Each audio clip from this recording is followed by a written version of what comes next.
Okay, we're still talking David Moyes. This is part 2. Guys, this is the question I want you to answer. Is David Moyes solely responsible for all the problems at Manchester United?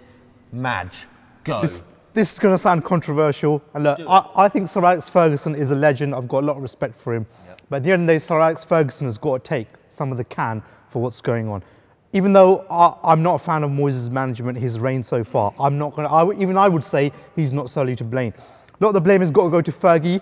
I mean, at the end of the day, he's done a lot for Manchester United, but the bottom line is he was an employee of Manchester United. In any football club, in any line of any sort of business, the outgoing person does not choose, I will choose that person to manage Manchester United, right? So David Moyes was in fact, didn't even apply for the job. He was in fact, knock on the door, Fergie come round and said, you're the new manager of Manchester United. So there was no selection process or anything.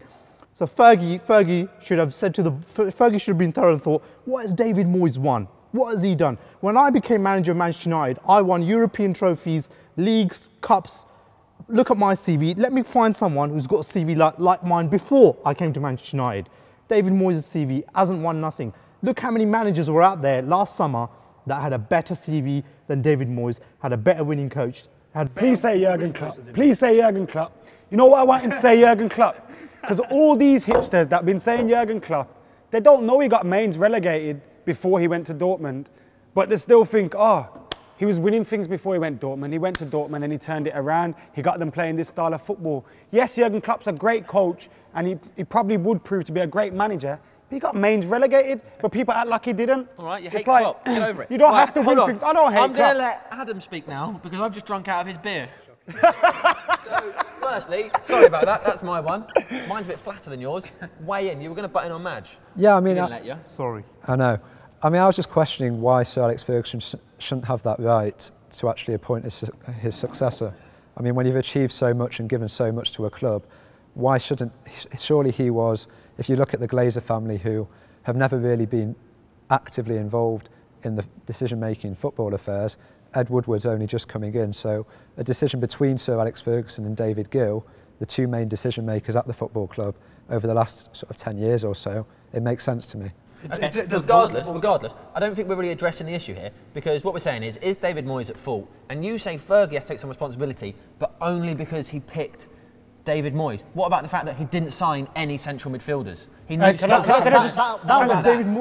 David Moyes had the summer transfer window. Fergie had 3 years before that, where Scholes was coming to an end, and we needed one. Yeah, but we won the league title. Yeah, so I know we did, but that doesn't address that. Now that's listen, been a problem for years. One second. David Moyes should have signed players. Family show.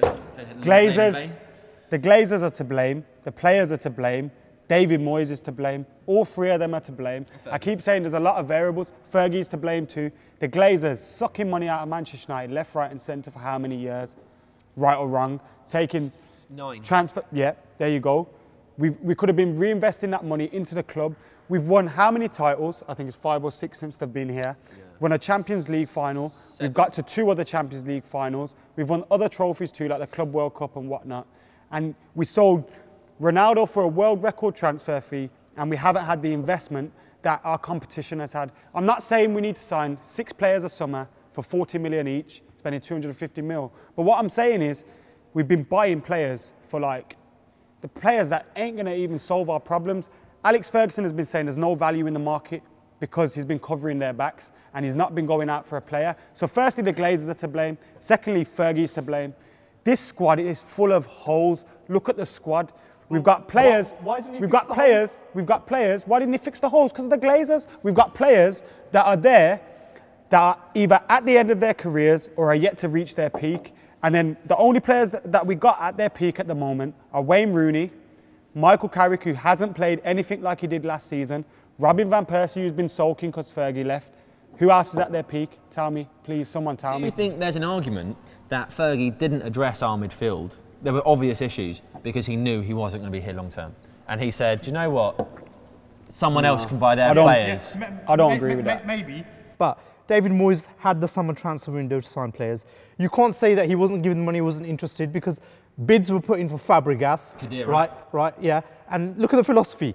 He'd reportedly turned down signing Mesut Ozil, but in January, the same kind of player, one matter we got. So at the end of the day, if Mesut Ozil was available, in January, in the summer window, when obviously Juan Mata wasn't? Why didn't David Moyes go and get him? So from the summer until December, we were handicapped without any signings. And by the time December came, even if Juan Mata had proved to be a success now, it's too late.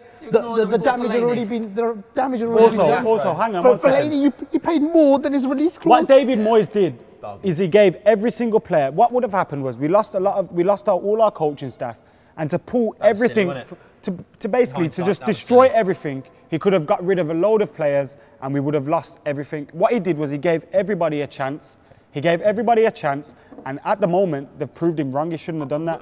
But to say he should have signed Ozil, when if Ozil signed, we probably would have still been in the same situation right now. We spent all summer. He's been playing like a bitch at Arsenal. Someone who's escaped a lot of blame here. We spent all summer pandering to Wayne Rooney because he was desperate to leave again. So we spent all summer going, Wayne, and that's probably we'd why like to go and buy some players because we know you want lots of players, but we're going to waste all our time and effort giving you a massive new contract again, you potato head. Quality on the pitch, but he's a nightmare off it. Adam, any thoughts? I think what you're forgetting as well is that when David Moyes took over, he was given a 6-year contract. And United never anticipated that such revolution would be needed in this squad. It was always going to be evolution. I think actually, if we're being honest and looked at that squad last season, it was only really 2 world-class central midfielders that United required. Everywhere else was performing pretty well. Okay, we knew Ferdinand was coming to the end, but I think that people still felt, and I still feel, actually that Vidic could do another couple of years on sort of these rolling contracts. Patrice Evra the same, although he probably needed support at left back. So I don't think it was a case of United needing it being such an awful inheritance that United needed so many changes so quickly. I think Moyes anticipated this, and he actually identified the midfielders that he wanted. They just went about it probably the wrong way, looking back, and that's why they're going to work a lot harder and a lot quicker this summer as well. I think what you'll find this summer is that United get everything done before the World Cup, or they'll certainly attempt to this summer. Always tricky with World Cup, isn't it? Always tricky. Adam, thanks very much for those thoughts. Not you. Right, part 3 is coming up. That's the end of part 2. There should be a link on your screen now to watch the part 3, but if there isn't, go to youtube.com/FullTimeDEVILS and you'll find it there. We'll see you in a minute. Because that man, if you remember rightly, short memory, isn't he? Community Shield. Yeah.